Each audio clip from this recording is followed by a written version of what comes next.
We are here. Do this, not that. Fired up today to talk about small things that are having a huge impact in the world of email marketing. And people don't realize it, but stuff is always changing in email. Little things have an impact and they come out of the blue. There's this saying that's always stuck in my head, which is cheesy, but whatever. And the saying is, just when I got used to yesterday, along came today. I know that sounds really lame, but it always is in my head because that's marketing, that's email marketing specifically. And there are words and phrases right now that I'm going to take you through that are crushing it that 6 months ago really weren't even on our radar. So let's first talk about business, then we'll get into consumer. So, in the world of business, what we name our content, okay, if we name something a white paper or we name it a guide or we name it a report, that has a big impact. And for, I would say, the last year or so, guide has been the top dog.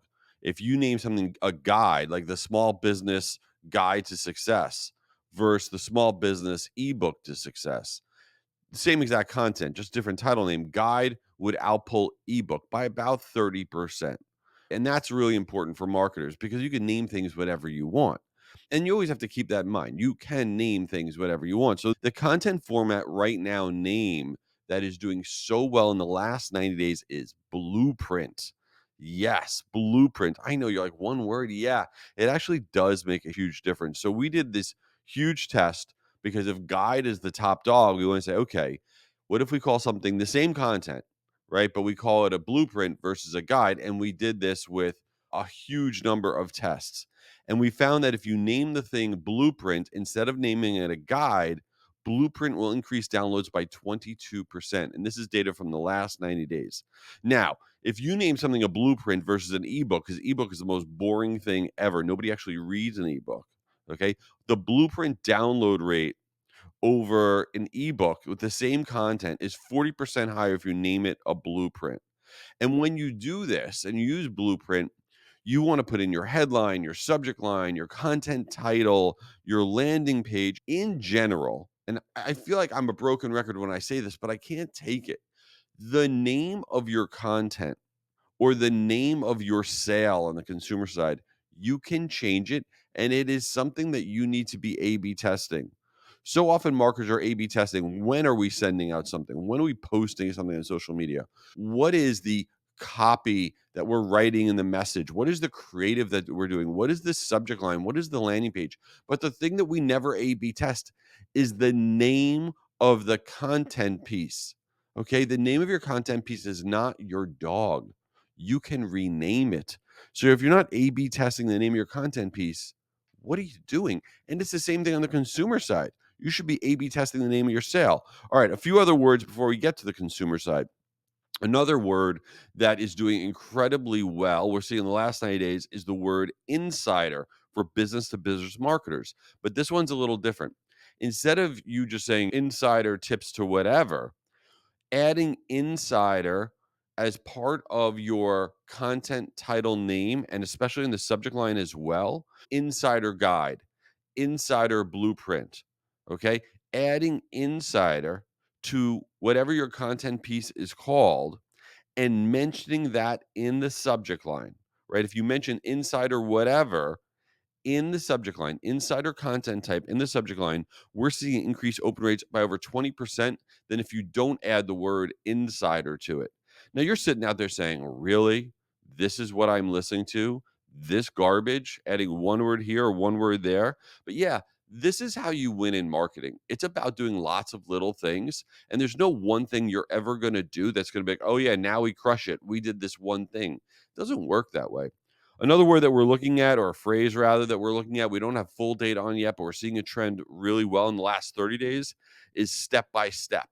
That being the start of your subject line or the headline in your email, on your landing page, or on your social posts. Step by step, I think, is an up and comer. How cheesy is that? An up and comer. I need to get a life. Anyway, let's move on to the consumer side. On the consumer side of marketing, it used to all be about FOMO is everything, the fear of missing out. The fear of missing out was really about you just want to make sure you bought the thing, you got access to the thing, you just didn't want to miss out. But the world has shifted to something else. which is something I call FUNF, FONF, which is the fear of not first. FUNF, the fear of not first, because that's really what we care about now. We want to be the first to access the thing. We don't want just access to it. We want to be the first. And we're seeing it with one very magical word right now, and that is the word just. If you start your subject line with the word just, okay, JUST, it is increasing open rates by over 30%. Things like just dropped. All right. If you said just dropped 2 or 3 years ago, I don't even know if people would even understand what that meant. Just dropped means that the item is now available, the new thing, the new color, the new style just dropped on our website or whatever it is. Starting your subject line with just is crushing it. So it could be just dropped, it could be just launched, it could be just in, meaning you just got it in stock. So the word just is magical right now. And then the other magical word on the consumer side is only. Starting your subject line, your offers, everything with the word only is increasing performance by about 20%. Only 24 hours remain. Only online. Only today. So these little things really do add up and they can have a huge impact. So before we get into since you didn't ask, which is the ridiculous portion of this podcast, and it really is ridiculous, I want to let you know that this podcast is exclusively presented by Marigold. Now, sometimes when you get to the ad read of a podcast, you zone out. You're like, who cares? That's boring. But listen, you have an email sending platform you're using right now. You probably don't love it. It probably doesn't have all the features that you want. It probably is not getting the job done. I use Marigold for my email sending. I send out over 6 billion consumer and business to business emails every single year. I've been using them for years. They're a roll up of Sell Through and Campaign Monitor and My Emma and Cheetah Digital. They are awesome. If you don't know about Marigold, you should check them out at meetmarigold.com. And if you want me to hook you up with the most amazing person there, just DM me on LinkedIn. Say, Jay, I need to meet somebody at Marigold because my email sending platform is meh. All right. DM me. I will connect you to somebody at Marigold. I am telling you, you can have a better experience with your email sending than what you're having right now. So check them out at Meet Marigold. I strongly recommend. All right, let's get into since you didn't ask. It's 5 billion degrees down here in South Florida. That's where I live. I live in South Florida and it is really hot. And I've been down here for over 30 years, so I shouldn't really be like surprised, but it's so hot. So me and my family went to the beach this weekend, okay?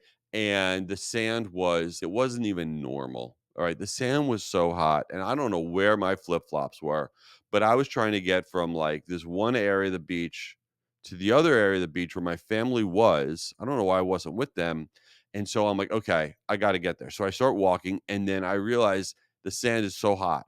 It was so hot. Like the skin on my feet were going to melt off. So it was just getting hotter and hotter. And I start running, and I'm like, I'm not going to make it. And I didn't make it. So what happened was almost like 60% of the way there, I was like, this is it. My feet are going to die. Something bad's going to happen.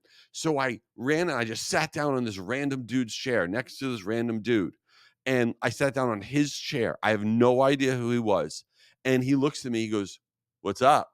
I go, "My feet are very hot." I go, "I'm very sorry for invading in your space." And I thought he'd think that was funny. And he'd be like, "Oh, yeah, no problem, dude, whatever." No, he didn't think that at all. He's, "Yeah, these chairs are not for public access." I'm like, "I know that. My feet were burning off, dude."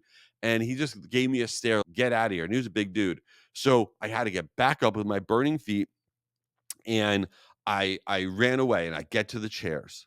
Okay. And then I get to where my family is. I tell them all this. They didn't care at all. They thought I was a big doofus, and they're probably right. And then I'm like, you know what?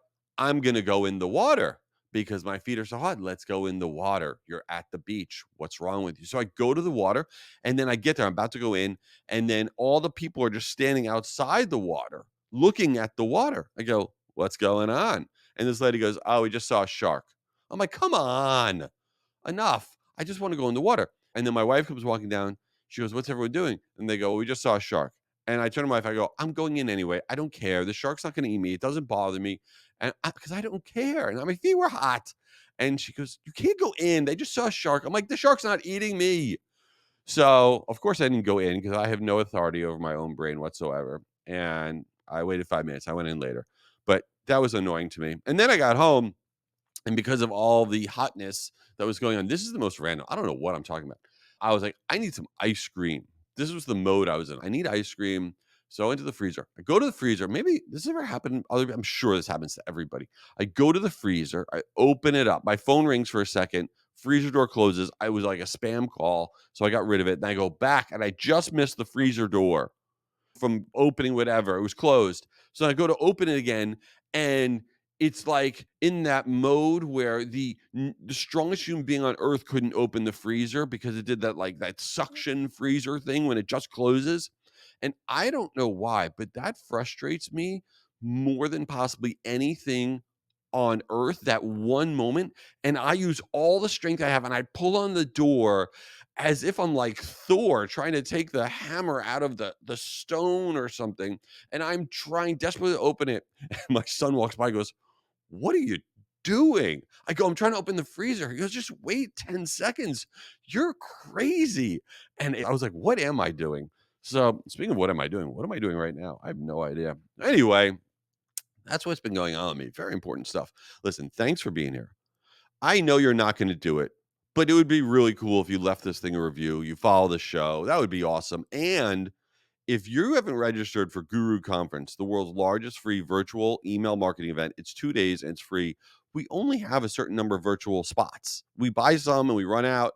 Sarah Jessica Parker is going to be there. I'm going to be there. 20,000 marketers are going to be there. It's going to be bananas, but you got to go to guruconference.com to register. I promise you, we will run out of spots and that would stink. Thanks for being here, and don't open your freezer door. Later.